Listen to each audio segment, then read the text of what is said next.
கலைக்கு நீர் மாசுபடுது, குடிக்க முடியல.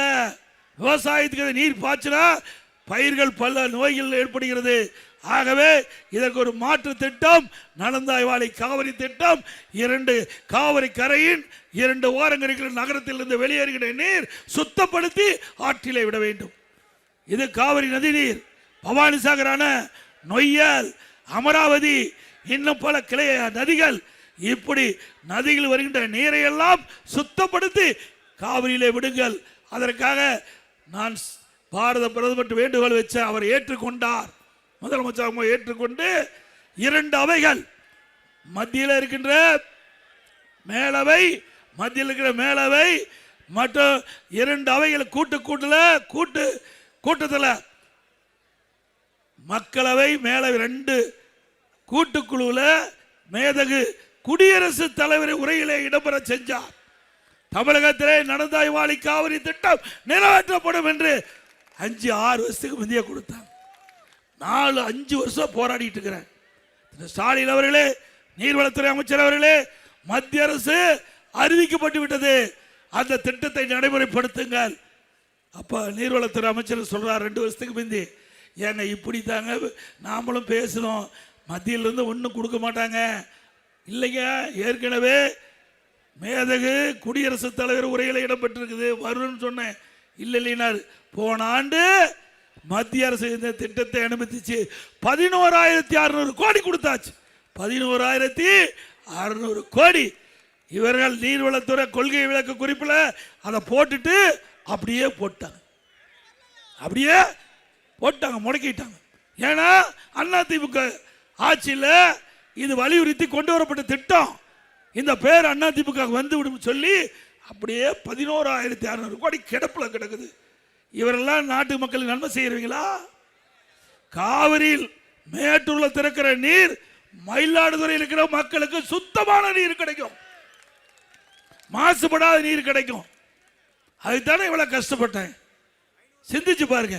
மீண்டும் அதிமுக ஆட்சி வந்த உடனே நலந்தாய்வாளி காவிரி திட்டம் நடைமுறைப்படுத்தப்பட்டு காவிரியில திறக்கப்படுகிற நீர் மயிலாடுதுறையில் இருக்கின்ற மக்கள், இந்த சீர்காழி சட்டமன்ற தொகுதி, பூம்புகார் சட்டமன்ற தொகுதி, கீழ்வேல் சட்டமன்ற தொகுதி இருக்கின்ற அனைத்து மக்களும் அற்புதமான நீர், சுத்தமான நீர் உங்களுக்கு குடிப்பதற்கு கொடுப்போம், பாசனத்திற்கு கொடுப்போம். இது உறுதி. திட்டம் தேவையான திட்டம் வந்தாச்சு, பணம் ஒதுக்கியாச்சு. ஆனால் இன்றைய முதலமைச்சர் என்ன சொல்றாரு? மத்தியிலிருந்து பணம் கொடுக்க மாட்டேங்கிறாங்க, மத்தியிலிருந்து திட்டம் கொடுக்க மாட்டேங்கிறாங்க. அத்தனை பொய் தானே? ஏங்க, மத்திய அரசாங்கம் கொடுக்கிற திட்டத்தையே நீ நடைமுறைப்படுத்த மாட்டேங்கிற. மத்திய அரசாங்கம் கொடுக்கின்ற நிதி தமிழ்நாட்டு மக்களுக்கு தேவையான திட்டம், அதை நடைமுறைப்படுத்த மறுக்கிறீங்க. ஒரு பக்கம் வேண்டுமென்றே திட்டமிட்டு மத்திய அரசை அவதூறா பேசிட்டு இருக்கிறீங்க. ஆனால் மத்திய அரசு நாம் கேட்ட நிதியை கொடுத்த அரசாங்கம் மத்திய அரசாங்கம். இன்றைக்கு அற்புதமான சாலை கேட்டோம், பார்த்தீங்களா எப்பேற்பட்ட சாலை போடுறாங்கன்னு. நாம் கேட்டோம், கொடுத்தாங்க. துறைமுகம் விரிவாக்கம், விமானம், திருச்சி விமானம் விரிவாக்கம், தூத்துக்குடி விரிவாக்கம், இப்படி திட்டங்கள். ரயில்வே புதிய ரயில் கேட்டோம், விட்டான். ரயில் பாதை நிலம் எடுத்து கொடுக்கல, கிடப்புல கிடக்குது. ஆக மத்திய அரசாங்க திட்டம் ரயிலு, விமானம், நெடுஞ்சாலை, கப்பல் போக்குவரத்து, இது எல்லாம் ஒரு நாட்டினுடைய வளர்ச்சி அடிப்படை. இதையெல்லாம் கேட்டோம். அதிமுக ஆட்சியில் கொடுத்தாங்க. திமுக ஆட்சியில் அதை அந்த திட்டத்தை உண்டான பணத்தை வாங்கி திட்டத்தை நடைமுறைப்படுத்த வேண்டும் என்ற காலதாமதம் செஞ்சு மத்திய அரசு மீது பழி போட்டுட்டு இருக்கிறாங்க. இந்த அரசாங்கம் வேணுமா?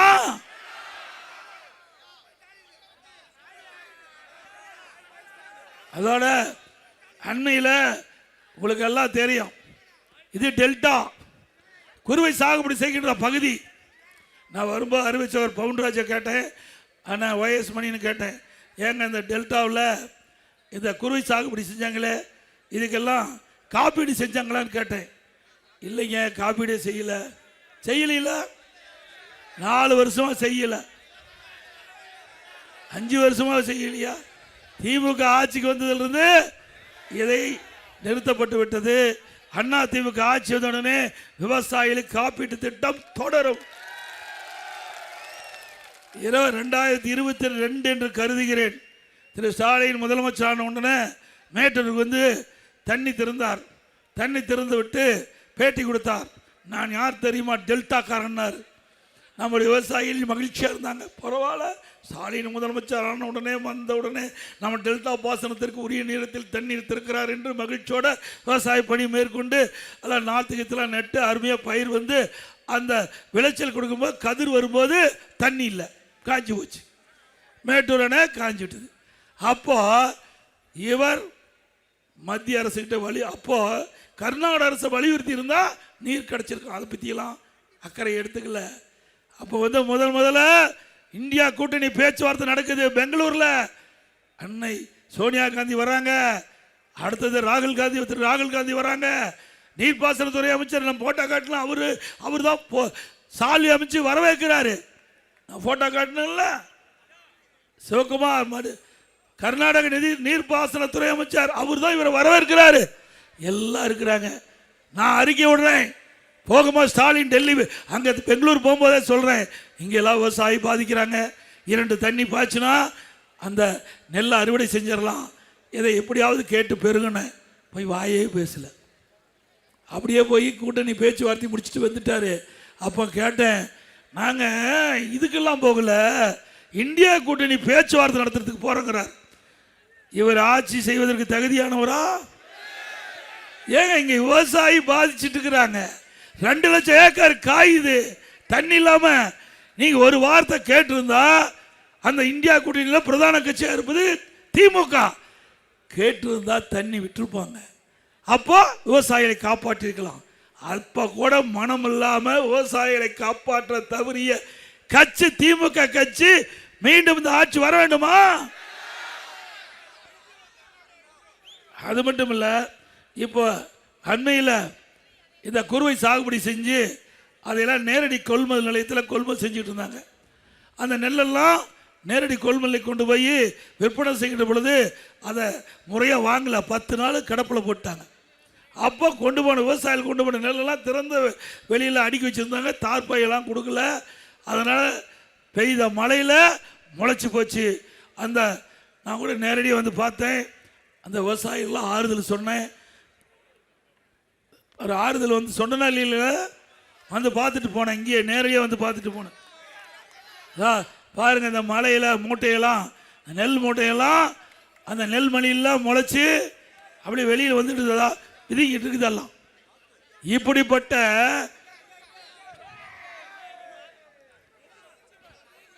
பிறகு நான் அந்த அரசுக்கு சொன்னேன், உடனே வேகமாக மழையில் நனைந்த அந்த நெல் மூட்டையெல்லாம் நீங்கள் வந்து கொள்முதல் செஞ்சு அந்த விவசாயிகளை காப்பாற்ற வேணும்னு சொன்னேன். அப்போ துணை முதலமைச்சர் வேகமாக வந்தார். அங்கேருந்து விவசாயிகள் போராட்டம் வந்ததையும் ரயிலில் போய் கொடி காட்டிட்டு போயிட்டார். இடையில ரயிலில் அந்த கூட்ஸ் எல்லாம் நம்ம அந்த நெல் மூட்டையெல்லாம் ஏற்றுறாங்களா, அது 10 நாள் போயிட்டு இருக்குது ரயில். இந்த மூட்டையெல்லாம் 10 நாள் எடுத்துகிட்டு போயிட்டு இருக்காங்க. நெல் மூட்டையெல்லாம் அங்கே போய் கொடி ஆச்சிட்டு அவர் ஏறி போயிட்டார். அப்புறம் முதலமைச்சர் வந்து அந்த நேரத்தில் போய் 3 மணி நேரம் சினிமா பார்த்துட்டு இருக்கார்.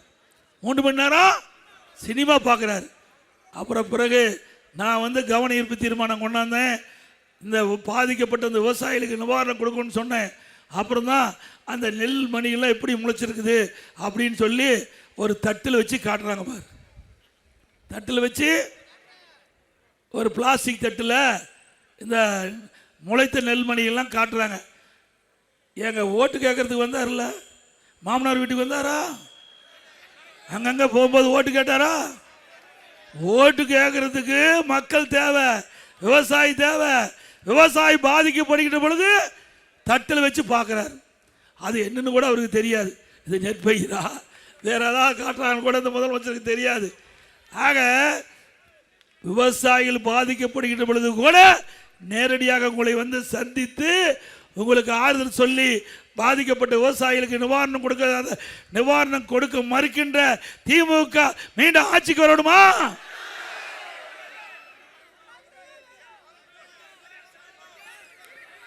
அதோட அப்புறம் நமக்கு நாம திட்டம்னு இந்த 2021க்கு முந்தி ஊர் ஊரா போனாரா இல்லையா ஸ்டாலின்? போய் ஊர் ஊரா பார்த்து எல்லாம் பார்த்தாரு. எங்க தலைவாசலுக்கு வந்தாரு, அங்க கரும்பு தோட்டத்துக்கு போனாரு. அப்போ கரும்பு தோட்டத்தில் பாரு காங்கிரட் ரோடு போட்டு போறாரு. காங்கிரட் கரும்பு காட்டுள்ள கரும்பெல்லாம் வெட்டி இவர் விவசாயத்துக்கு நன்மை செய்வாரா? கரும்பு தோட்டத்தில் பார்க்கும்போது தான் பாருங்க, உள்ள காங்கிரட் ஒரு மீட்டருக்கு காங்கிரட் சாலை அமைச்சு போய் கரும்பு தோட்டத்தை பார்க்குற விவசாயி நாட்டுக்கு தேவையா? நாட்டை ஆள வேணுமா?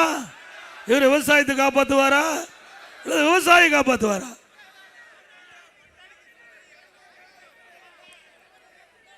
அதோட அதிமுக ஆட்சி குடிமராமத்து திட்டத்தை கொண்டாந்தேன். ஏரி குளம் குட்டை அனைத்தும் தூர்வாரப்பட்டது. பல ஆண்டுகளா தூர்வாராம இருந்தது. மழை காலத்தில் பெய்கின்ற நீர் ஒரு சொட்டு நீர் கூட வீணாகக்கூடாது என்பதற்காக இந்த குடிமராமத்து திட்டத்தை கொண்டு வந்து ஏரி குளம் குட்டை எல்லாம் தூர்வாரப்பட்ட வண்டல் மண் விவசாயிகள் விலை இல்லாம அவருடைய நிலத்திற்கு கொண்டு இயற்கை உரமாக பயன்படுத்தினாங்க. அப்படிப்பட்ட திட்டத்தை கொண்டு வந்த அரசாங்கம் அதிமுக அரசாங்கம் செஞ்சமில்ல. இப்போ ஒரு லோடு மண் அல்ல முடிஞ்சுதா? ஒரு லோடு வண்டல் மண் அல்ல முடிஞ்சுதா?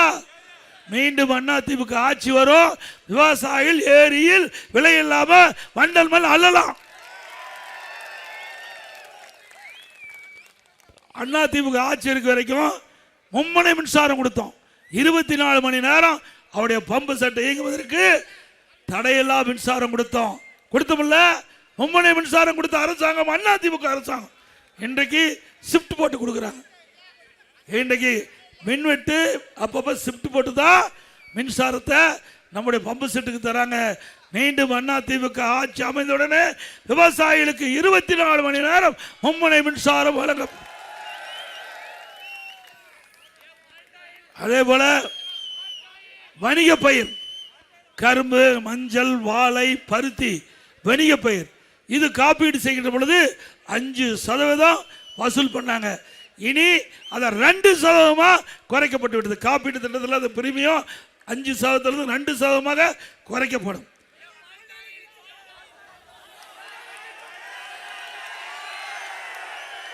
இத அடிக்கடிக்கு சொன்னா மறுபடியும் போயிடுவார், அதுக்கு வேண்டாம். அதனால நல்ல வறட்சி பாருங்க. 2017 நான் முதலமைச்சர் இருக்கும்போது வறட்சி, அந்த வறட்சியில் விவசாயிகள் பாதிக்கப்பட்டாங்க. விவசாய பயிர்கள்லாம் காய்ந்து வறண்டு பெரும் சேதமடைந்து பெரும் நஷ்டத்துக்குள்ளானாங்க விவசாயி. அப்படி பாதிக்கப்பட்ட விவசாயிகளை கண்டறிந்து வறட்சி நிவாரணம் கொடுத்த ஒரே அரசாங்கம் அதிமுக. இந்தியாவில் எந்த மாநிலத்திலும் கொடுக்கல, தமிழ்நாட்டிலையும் கொடுக்கல. முதல் நான் முதலமைச்சர் இருந்த பொழுதுதான் வறட்சி நிவாரணம் நம்முடைய விவசாயிகளுக்கு வழங்கினேன். அதே போல வேளாண் கருவி மானியத்தில் கொடுத்தோம். டிராக்டர் மானியம், ஸ்ப்ரேயர் மானியம், அதெல்லாம் நம்முடைய விவசாயிகளுக்கு கொடுத்தோம்.